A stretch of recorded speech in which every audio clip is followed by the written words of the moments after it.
Well, before we get into 2025, we need to look at what are the best red dot ready guns on the market for any budget out there currently. And that's exactly what I'm going to talk about today. And I'm going to give you my straight up opinion. We're going to look at the 7 best guns that are going to fit our very simple criteria, but it's an important one at that. Now, like anything out there, motorcycles and guns, that's mainly what I deal with, of course. Between my two channels, there is one thing that everybody between both channels is, and that is passionate about their guns. So you're going to probably strongly, either agree or disagree with my opinion, especially on one or two of these. Whatever your opinion is, though, leave that down below after the video. If you like what I do, consider subscribing. Let me go ahead and tell you my 7 best red dot capable carry guns in 2024 going into 2025 on any budget. We're going to start with one that is over tested. I mean, went through an incredible process. It's actually the first US made HK for the US market. That is the HK CC9. This is one of those guns that is a long awaited series for HK. And just like pretty much everything that they do, there is no rush. They are on nobody's timeline but their own. And no matter what people want, even if it is 8 years too late, well, they delivered on a freaking gun that went through 750,000 rounds in testing. That's according to HK. And they built their own dust chamber for this thing, mud tests, ice, cold, hot, everything, and made sure that this gun would run. And that's what they did. Now, not every gun on this list went through 750,000 rounds. I don't think any other manufacturer is claiming anything like that. But there is a simple criteria. Of course, it has to be red dot ready. It also has to be at least 10 rounds. At least. That is the bare minimum now. And that's even kind of pushing it. But at least 10 rounds with a flush magazine and go up from there. And of course, it has to be reliable. And I'm also looking for the best shooters, right? The single stacks, the lighter guns that shoot like bigger guns with that bigger gun capacity as well. Went through rigorous testing, but one thing they also have is the luxury of having time, and many other examples of manufacturers that have already been doing this, some of which you'll see on this list. But we have front and rear slide serrations, indexing points, right? You also have a 2-slot rail in the front, standard 1913 rail. Optics ready, of course, is going to fit a variety of different footprints. We have a simple takedown lever, slide stop, no thumb safety, nothing like that. And we have interchangeable back straps, which is pretty cool on a small gun like this. Not every manufacturer does that. Magazine release, which is full-time ambi release. 10 and 12 round magazine. Of course, the 12 round is going to give you that little bit of a pinky extension so you can get a full grip on this gun. Cold hammer forged barrel. It's a 3.3 inch barrel at that, and coming in at like 18 ounces unloaded and under an inch wide. The other thing that this gun has, by the way, that texturing on the grip is fantastic. It's subtle enough. It's not going to tear up your skin or an undershirt when you are carrying it inside the waistband, but it also keeps the gun locked into your hand. You do have some finger grooves on the front, but they actually work out pretty good for me, to be honest with you. Undercut under the trigger guard so you can get a high grip on this gun, which is important too for these small guns so you can, shoot them well. And so there's that as well. Full-time ambi gun too, slide stop and magazine release. That's another thing. HK did this one right. Even though they're a little late to the game, they did it right. And then we have the trigger itself. I would say, I think it's better than the VP9 to an extent. Very short travel. Reset is good. Brake is clean, right? So that's another thing with these guns, man. It's got to be shootable. You can have a really small, a really light gun, optics ready, all that kind of stuff. But just like with some of the other ones that I've done on my channel, Caltech, small, light, and unshootable kind of sucks. You want to be able to actually have confidence in your carry gun, and they provide that. And of course we have a tritium dot up front with that bright green dot, and it looks really good. The blacked out rear, very nice sight picture. The HKCC9 is amongst one of the best. I know these things have been hyped up, but to be quite honest with you, the thing freaking works and it shoots really, really good. Now, here's the next gun that you're going to get a lot of variety in. This is the P365 Fuse. This is going to be the biggest P365 so far. Pretty much like a full-size gun with the width of your single stacks. And so it provides a really interesting balance there, a really interesting gun because of how thin it is, and yet you get 21 round magazines or standard 17 round mags. You have the flared magwell there, right? Flared controls, but you could go with the TAC Ops version or the X Macro or even like the Spectra Comp. That's pretty much been my go-to carry now for a while. The Spectra Comp, that is a fantastic shooting gun, and all of them are optics ready. Some of them are going to come ported, some of them not. Some of them a little bit longer barrel, some of them not. Some of them will come with this LXG, laser engraved grip, so it's going to be a little bit more aggressive inside the waistband. But again, you have others that are more subtle, like the regular X Macro. And even the P365 XL, which offers you all the benefits of the Spectra Comp, except not as good of a trigger, and of course not ported as well. But you have all of these different options. And Sig has been doing this. They started this with the original P365, and everybody's been playing catch up. That's just the truth of it. They started it. They offered the highest capacity small carry gun with the P365, and they have just created an incredible series. And I love them all, really. The XL, Spectra Comp, all of them. I think they are fantastic. So if you want options, this is going to be one of the best ones you have out there. Some of them are going to come with night sights. Some of them, like this one, fiber optics. But again, I have the new Romeo X on here, and this thing is freaking fantastic.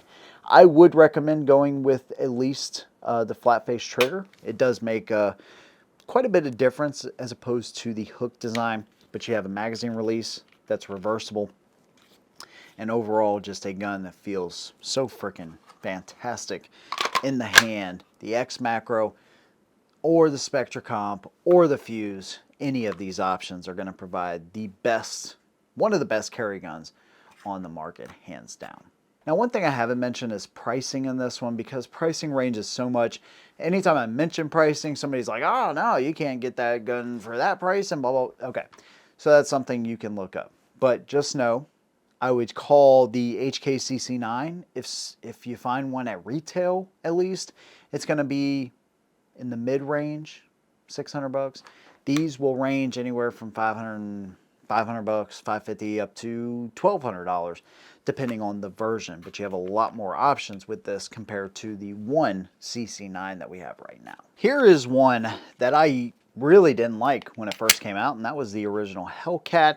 But then they came out with the Hellcat Pro, and I was like, oh, this is better. Then they came out with the Hellcat Pro Comp, one of the most impressive guns that I've reviewed so far, actually, in this category, because they just did everything that the original Hellcat just fell short on. This gun does so much better. Now, what they've done here to improve on this gun is a variety of different things. First of all, the capacity, now 15 rounds in the flush configuration or 17 rounds extended. Magazine release is reversible. It's in almost a perfect spot, a little bit bigger than the other two that I showed, a little bit easier to get to. The adaptive grip texturing. This is something they've done since the beginning, so not necessarily an upgrade, but it does a really good job. It's very subtle to the touch, but once you put some pressure on it, it activates another layer underneath and actually gives you a better bite on the gun. Now you have a U-notch tritium setup. I like the tritium front sight. It's bright, it's easy to see. The U-notch, not too much of a fan. One thing they sent on that original Hellcat Pro that I did was their Hex Wasp, or the Hex Wasp optic. I hated that thing. I thought it was awful. Battery life sucked, whatever. For this one, I got the Shield RMSC on it, and man, this thing is light years better than the Hex Wasp. Still, I would prefer a Holosun, an EPS carry, or even a Trijicon RMR, something like that compared to this, but this is still a very nice setup. We have one single port, so that is one thing I want to talk about. Your P365, and this one, you have the option of getting them ported straight from the factory. You don't have to worry about paying somebody and taking your slide and all that kind of crap anymore. No, most manufacturers are doing this, so that is nice. Front and rear slide serrations. And by the way, that single port on these smaller guns, man, really makes a heck of a difference. The only thing I noticed with this gun is I get a little bit more felt recoil straight back into my hand, but the muzzle stays flat. It's kind of interesting, but I probably would have never noticed that unless I shot it back to back with other guns. But that's why I do what I do here. And so overall, it is a super shootable gun and one that they have improved on over time, over the years. We have a 2-slot rail up front, so if you want to put any kind of attachments there, you can do that. So you'll notice with these bigger guns, they're putting the rails on there, they're red dot capable, all of that kind of stuff. So if it's going to be your only gun plus a carry gun, it's actually a really good option. And if it's one you're going to train on, it's kind of the best of both worlds. It's what everybody's always kind of wanted in a great carry gun. Light, concealable, easy to shoot. This one fits the bill, and it's only 4.8 inches tall with the 15-round mag. That's unheard of, even for full-size guns. That's freaking amazing, dude. And you still get a full-size grip on it. Cold hammer forged barrel. They really did a fantastic job. The only thing that could be improved on this gun is that trigger. But again, it shoots so good. It's not the best trigger out of any of these, to be quite honest with you. Maybe even the worst. But it still shoots so good. I would never argue with the result. Some kind of SD situation, nah, I wouldn't think twice about carrying this firearm. They've really done an incredible job with the new Hellcat Pro comp. Still surprises me to this day how many people don't think about Smith & Wesson when it comes to the best carry gun out there. But I have made this claim for years, and I still stand by it. When it comes to value, shootability, trigger, almost everything, the M&P Shield Plus is amongst one of the best, and in my opinion, still the best. Now, when it comes to the optics ready versions, you have some options out there now. This one is the Performance Center Carry Comp, but they also have their regular Performance Center and their regular version that's optics ready as well. You can get them with the 3.1 inch barrel or the 4-inch barrel. Now, this being the Performance Center, we have the night sights in the front with the blacked out rear. We have these custom chevron type of slide serrations. First time they've ever put these on any kind of gun that I can ever remember, at least in modern times. And so overall, not a huge fan of this one specifically. I really like the ones they put on the competitor. I think those are the best slide serrations, but these do the job. Plus they give you kind of a cool custom look there. You have some lightning cuts in the front to lighten that slide up. Single port in the front. And this one is designed to where the gases go out to the side and of course upwards, but it's designed to keep any kind of excess gas off of whatever optic you have on here. So helps to keep it from clouding up just a little bit. At least that's what Smith & Wesson claims. We have the night sight there in the front, loaded viewport. Magazine release is reversible. We have no rail on this version. That is one of the negatives still with the Shield Plus. Even though they're making improvements to them and it's still one of the best shooting guns out there, you still don't have that attachment spot. It doesn't bother me too much because I don't really carry a light on my carry gun, but still there's a lot of people that would love to and not have to go with some kind of integrated into the trigger guard or something like that. So I definitely understand for sure. Magazine release is in a great spot. You have your 10, 12, 15 round options available to you. And the grip texturing, a little bit more aggressive than some of the other ones I've shown so far, but man, this gun just stays locked in. And again, it's an inch wide, 17.9 ounces, and yet it shoots like a much bigger gun. Of course, it's optics ready. Like I said, the Shield Plus, it still amazes me that people are like, you carry a Smith & Wesson, an M&P? Those suck. Not realizing just how far, I think if we look at any of these companies, including the ones I haven't even talked about yet, Smith & Wesson has listened more to the customer than any of them and has improved and light years better than a lot of these guys. So they really have done their freaking homework, and they've continued to make a fantastic carry gun and amongst one of the best with the Shield Plus series. And you have some options with these guys, plus they come in at a really reasonable price as well. The story of this next gun is redemption, and that is the Canik Mete MC9. When I originally reviewed this gun, I thought it was great. Second time, I ran it through a little bit of rain, nothing crazy. It just happened to be raining when I shot it, and I had some issues. We got it fixed, did another review, ran perfectly fine. Now here we are. Now they do have some longer versions of this gun now, 17 round mags, so they're getting more options out there. This one specifically, front and rear slide serrations, optics ready. This one does just have a blacked out sight and a regular white dot in the front. If you're running an optic though, that probably won't be too much concern for you. But not only is the story redemption with Canik, but it's also just value. They give you a cleaning kit, magazines, back straps. This is again one of the few guns in this category that's going to give you backstrap options. 12 round flush magazine and a gun that's shorter than what you'll find on the Shield Plus. Grip texturing is fantastic. Reversible magazine release. Overall, this gun, they've done a lot of really awesome things with it, including a rail up front here, a loaded chamber indicator in the top, optics ready, a slide release that is easy to get to, right? And it's full-time ambidextrous, okay? So one of the easier guns to manipulate when it comes to these smaller ones. And then to top it all off, and of course it is a smaller, it's one of the smaller guns that you're gonna find on this list anyways, but still, you have a trigger, you get to the wall, it's really fantastic. They did a great job with this gun, easy to clean, easy to break down.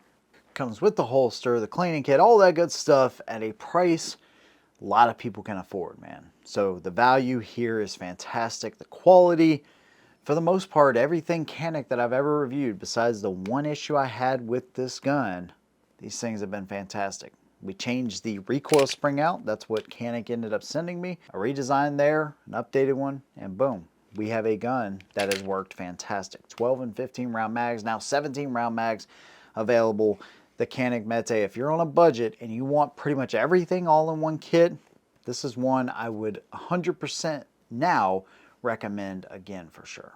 Now I kind of promised that we're going to have a gun for everybody on this list, and that's why I'm going to bring you the next one, which is still amongst one of my favorites that Smith & Wesson or anybody has ever made, and that's the Smith & Wesson Equalizer. This gun is fantastic for a variety of different reasons, but if you have any kind of dexterity issues in your hands, this is the gun right here. This is, in my opinion, the only option for somebody with weaker dexterity, arthritis, somebody who just has trouble with a traditional slide, but you still want a very shootable gun, one that's affordable, and one that offers all the great benefits of modern carry guns.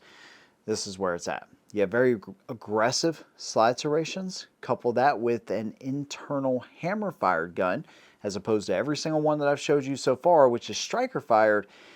Those guns are great, but the spring and the pressure has to be increased with a striker fired gun in order for it to operate correctly, and that makes it harder to pull back. This gun, very little pressure to get the slide back to the rear. And of course, they're optics ready as well. This was my first experience with the EPS carry, man, and I absolutely love this thing, and I still do. You have white dot in the front and in the rear there. Viewport so you can see your brass down in the chamber. You do have a rail on this gun, by the way. 10, 12, 15 round magazine options, just like the Shield Plus. They take the same exact magazines. Magazine release is reversible. The texturing is toned down just a little bit from what you'll find on the Shield Plus series, and you have a grip safety. Now I know a lot of experienced shooters don't like that, but at the end of the day, it is one passive safety that, besides looking kind of goofy really doesn't affect the function of the gun whatsoever.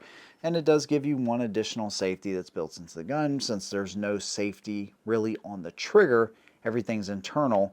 But again, you have that grip safety and the option for a thumb safety if you want to go the extra mile. Smith & Wesson still gives you that option. I appreciate that, but I would not go with a thumb safety on these. Keep your booger finger off the trigger until you're ready to fire, and you'll be good to go. Learning that discipline, of course, is vital. Then it comes down to how it shoots. It has a very predictable and good trigger. The brake is decent. Reset, a little bit longer out, but nothing that will affect your performance. As a matter of fact, this is one of the best shooting single stack hybrid guns, if you will, with higher capacity, thin armor night finish, lifetime warranty, all that kind of stuff. It is one of the better shooting guns out there and the easiest one to actually manipulate. So when it comes to anybody with any kind of weakness in their hands whatsoever, the Smith & Wesson Equalizer is the way to go. There literally is a gun on this list for everyone, including somebody on an even deeper budget. That's going to bring us to our last gun. And then there was one, the Taurus GX4 XL.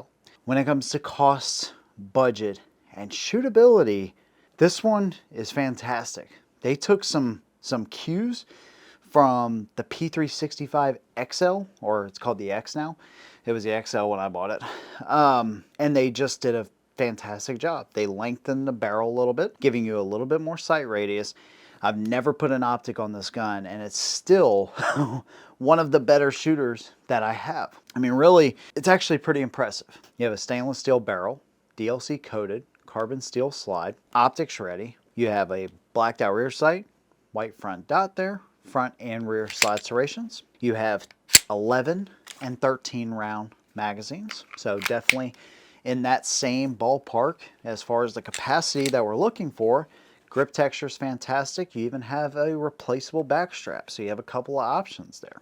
Plenty of room in the trigger guard, squared off trigger guard, indexing points. Overall, this gun just shoots way better than what it should, especially at the price. Look at the trigger.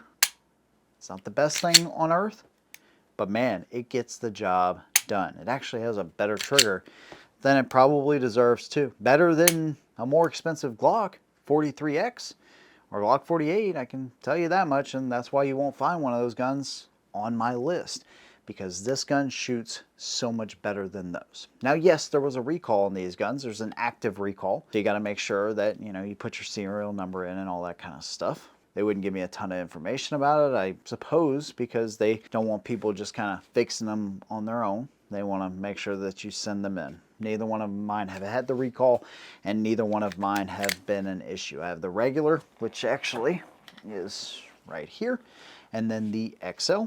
You got a little bit more length there. Overall, everything else is interchangeable as far as the magazines, feel, all that good stuff. This, for a budget gun, I will still recommend the GX4 XL because this thing is freaking fantastic. So there you go. To me, these are the 7 best red dot ready carry guns on the market for any budget. Going into 2025, hopefully we'll see a lot of new options in the coming year, but right now, these are the best ones. Any of these carry guns, maybe you totally agree or totally disagree. Maybe there's one on this list you're like, dude, I can't believe you left that gun off.